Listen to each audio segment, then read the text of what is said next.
Jane, I want you to picture the great halls of lexicography.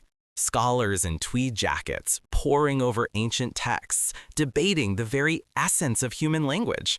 Now, what if I told you they deliberated all year and landed a number? A number?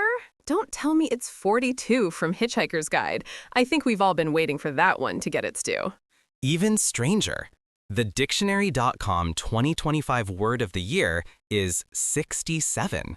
And no, that's not 67, it's pronounced 6-7.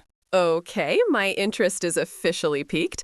6-7. It sounds less like a word and more like a secret code. What on earth does it mean? That's the beautiful, chaotic, and deeply 2025 part of this story.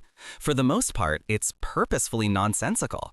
If you ask a Gen Alpha kid, and they are the primary users of this, they might tell you it means so-so, or maybe this, maybe that, often with a little hand gesture, like weighing two options.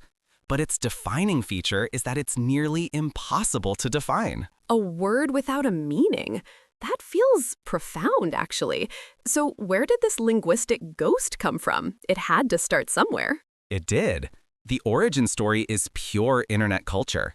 It's traced back to a 2024 drill song by a rapper named Skrilla called Doot Doot. The song repeats 6-7 as a hook. Soon after, it got picked up on TikTok and Instagram. And let me guess, sports were involved. That's usually the catalyst that launches these things into the stratosphere. Exactly. The song was paired with highlight reels of NBA player LaMelo Ball, who happens to be 6 feet 7 inches tall. The meme exploded. Then a kid at a youth basketball game, now known only as the 67 kid, was filmed shouting it with this infectious energy. It became a symbol, an in-joke for an entire generation. So we have a rapper's lyric, a basketball player's height, and a viral kid at a game. That combination created a word of the year. It's easy to dismiss this as silly, another case of what people call brain rot online. But for dictionary.com to choose it, they must see something deeper. They do. Steve Johnson, the head of lexicography there, said it's one of the first words of the year that works as an interjection. It's not about defining something, it's about feeling something. He called it part inside joke, part social signal, and part performance. When someone yells 6-7, they're shouting a feeling, a burst of chaotic energy that connects them to their group. So it's a shibboleth, a password that signals you belong. In a world that is so fragmented, so algorithmically sorted, maybe a nonsense phrase is the most logical form of social glue. It's not about the information you convey, it's about the shared experience of the joke itself. And it highlights a massive shift in how language evolves now. It's no longer a top-down process from literature and academia.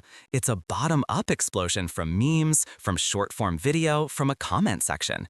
It's participatory, and it is moving at a speed we've never seen before. But what does it say about us in 2025? I think 6-7 is a quiet rebellion against the tyranny of meaning.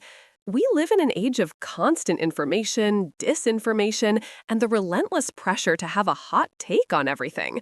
Every post, every article demands interpretation.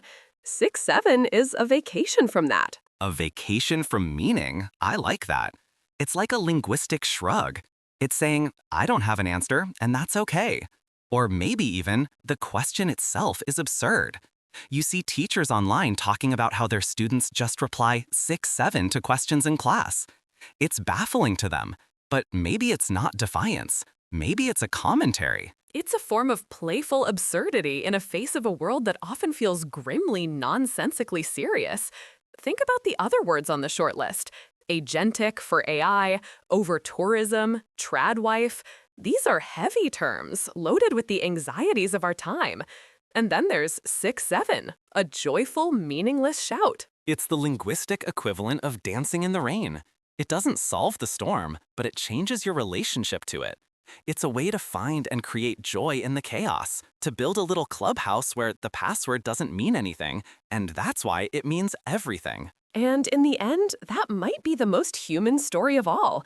For centuries, we've used words to build empires, to declare laws, to write poetry. Now we're also using them, or in this case, numbers, to just share a laugh. To say, I see you, you're in on this too. In a loud, confusing world, that simple connection is powerful. So, the next time someone asks you a complicated question about the state of the world, maybe the best answer is just 6-7. Maybe it is. It's certainly a conversation starter. This podcast combines verified reports with expert analysis and narrative storytelling. Some dialogues may be dramatized for clarity, but all facts are sourced from credible media.